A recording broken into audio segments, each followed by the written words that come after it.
Kto je tam? Tu je Vladko. Vladko? No konečne sa dovolal aj niekto iný ako Mirko. Vladko, vieš nejakú peknú pesničku?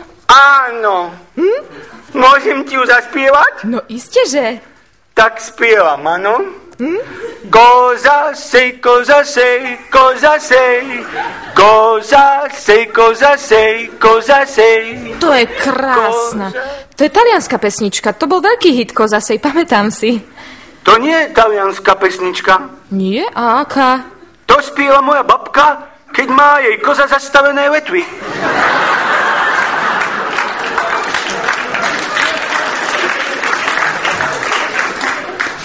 Zastavené vetvy?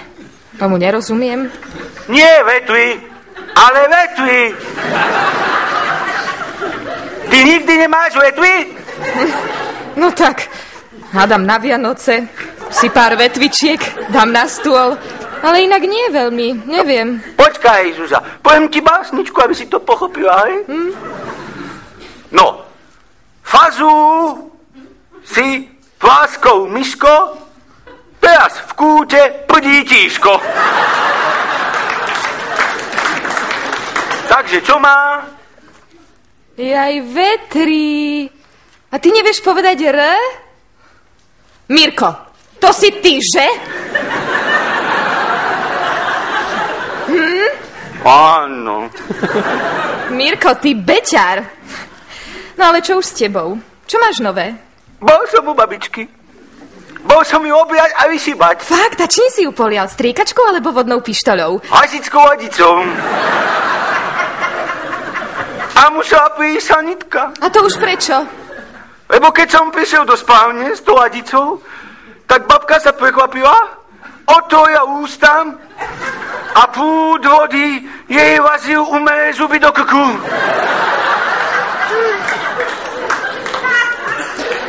No, to sa babička určite nepotešila, čo? Potešila, lebo si umelými zubmi odhryzla krčné mandle.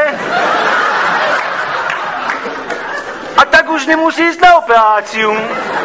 No, Mirko, to už hádam stačilo. Radšej mi povedz, čo nové v škole. Dostal som 5. A z čoho? Z ničoho nič.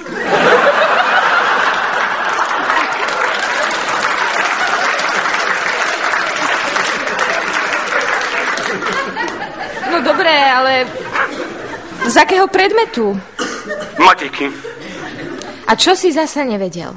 To bola taká úloha, že z mesta A, ktoré je od mesta B vzdialené 20 km, viaza súčasne dve autá.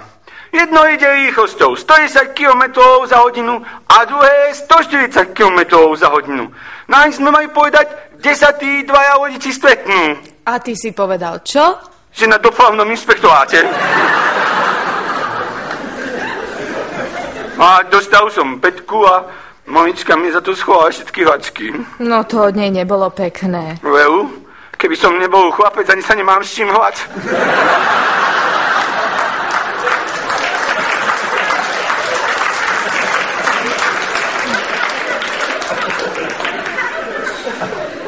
No vidíš, ja si myslím, že vám v škole dávajú ťažké úlohy. Ja ti dám ľahšiu, chceš?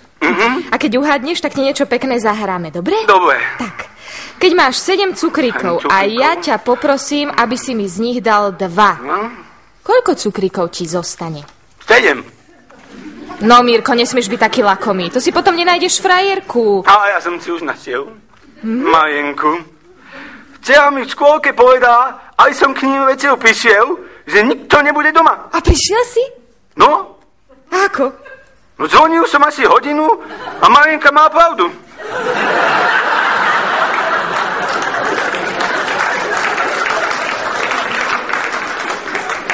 Nebuď smutný.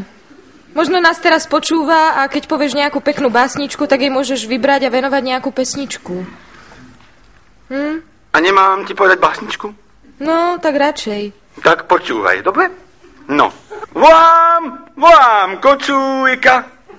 Poď, kocúrik, do fújka. Povozím ťa, koľko chceš, vyvacať sa nestihneš.